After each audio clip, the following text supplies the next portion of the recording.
राधे राधे मेरे प्रिय साथियों, आप सभी लोग जानते हैं कि देवउठनी एकादशी के दिन सभी लोग अपने घरों में तुलसी विवाह कराते हैं और सभी लोगों के मन में ये प्रश्न रहता है कि हमें सबसे सरल तुलसी विवाह की पूजा विधि मालूम हो जाए, जिससे कि हम अपने घर में रहकर तुलसी विवाह आसान विधि से कर सकें। और साथियों, इस बार देवउठनी एकादशी को लेकर भी लोगों के मन में कंफ्यूजन है, तो वह भी दूर हो जाएगा।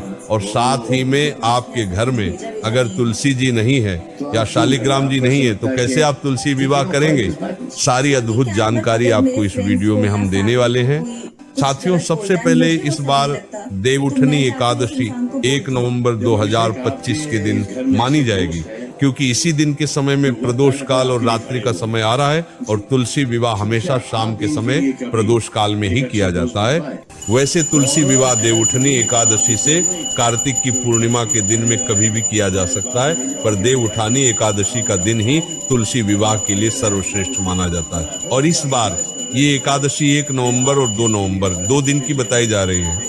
और साथियों, 2 नवंबर को रविवार का दिन है, जिस दिन तुलसी जी को छुआ नहीं जाता है, तो इसलिए सभी तरह से 1 नवंबर के दिन ही देवउठनी एकादशी माननी सही रहेगी। तो आप जिस भी दिन एकादशी मान रहे हो, आप उस दिन यह तुलसी विवाह अवश्य करें। साथियों, तुलसी विवाह हमेशा शाम के समय प्रदोष काल में या रात्रि के समय ही किया जाता है और इस दिन विशेष रूप से गन्ने भी खरीद कर लाए जाते हैं। साथियों, तुलसी विवाह कराने के लिए सबसे पहले आपके घर में तुलसी जी होना जरूरी है।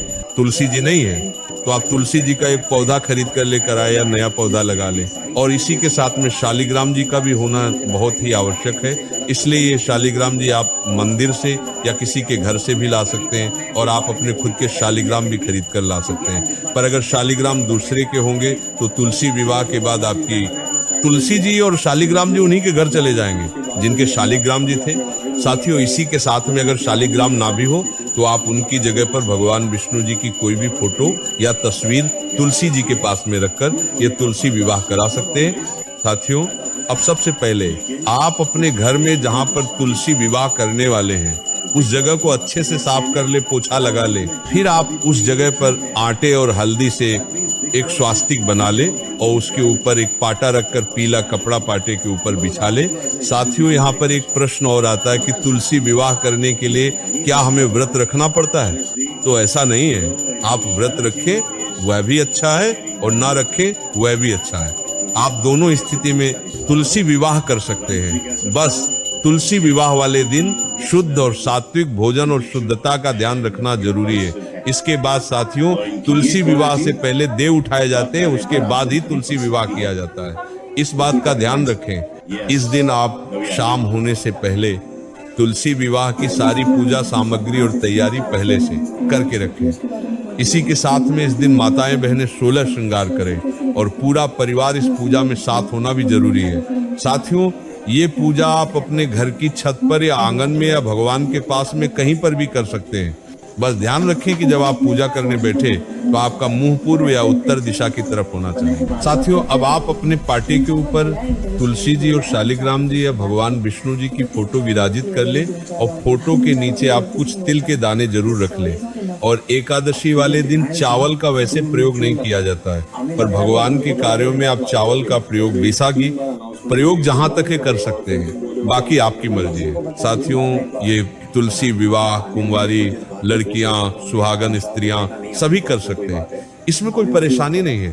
साथियों, अब आप पाटे के ऊपर ही कलश की स्थापना कर लें। कलश भगवान के सीधे हाथ की तरफ होगा और कलश में गंगा जल और नॉर्मल जल भरकर उसके अंदर एक सुपारी और सिक्का, चंदन, हल्दी की गांठ और सफेद तिल और फूल डालकर ऊपर से आम के पत्ते सजा दें। अब आप एक पानी वाला नारियल लेकर उसका तिलक करके मौली लपेटकर इसे भी कलश के ऊपर रख दीजिए। साथियों, इसके बाद में आपको गन्ने की झोपड़ी भी जरूर बननी चाहिए। साथियों, इसके बाद में आप तिल का आसन देकर गणेश जी की भी स्थापना करें, क्योंकि हर काम की शुरुआत में गणेश जी जरूर स्थापित किए जाते हैं। अब आप तिल का आसन देकर एक लंबी बत्ती का दीपक भी जला लीजिए। साथियों, आप सबसे पहले हम एक लोटे में शुद्ध जल लेकर फूल से सभी भगवानों पर स्नान भाव से थोड़ा जल छिड़केंगे। अब आप वस्त्र स्वरूप भगवान गणेश जी को कलावा या मौली समर्पित करें। भगवान विष्णु जी को आप पीले रंग की कोई चुनरी या कपड़ा वस्त्र स्वरूप समर्पित करें।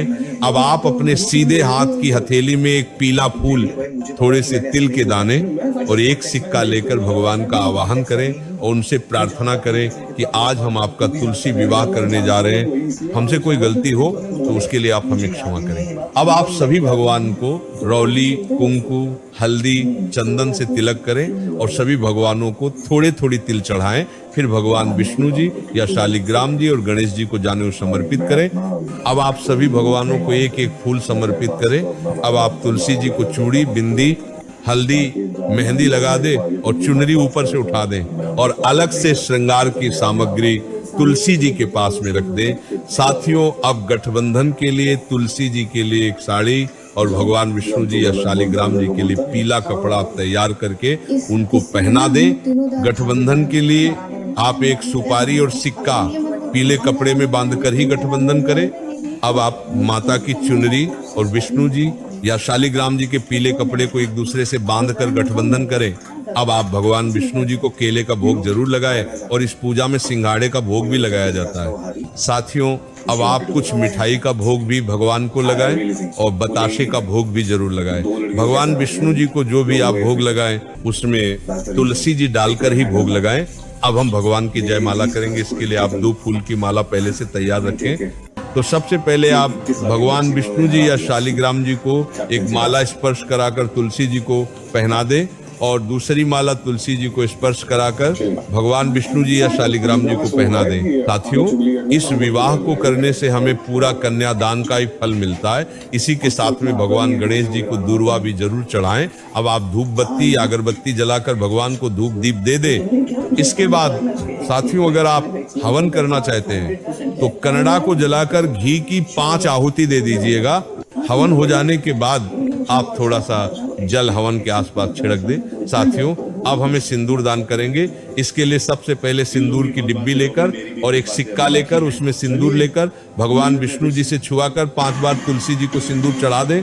साथियों, अब फेरी करने होते हैं जिसके लिए घर के कोई बड़े पुरुष विष्णु जी या शालिग्राम जी को ले लेते हैं और घर की बड़ी स्त्री तुलसी जी को उठाकर फेरे कराती है। पहले 4 फेरे में तुलसी जी आगे रहेंगी और बाकी 3 फेरे में भगवान विष्णु जी या शालिग्राम जी आगे रहेंगे। आप चाहे तो अपने हाथ में नारियल लेकर भगवान विष्णु और तुलसी जी के ऊपर से 7 बार नारियल घूमकर भी मन भावन से फेरे कर सकते हैं या फूल से भी ये फेरे कर सकते हैं। अगर आप तुलसी जी और शालिग्राम जी को उठाकर फेरे करा रहे हैं तो तुलसी जी का स्थान भगवान विष्णु जी का हो जाएगा और भगवान विष्णु जी का स्थान तुलसी जी का हो जाएगा।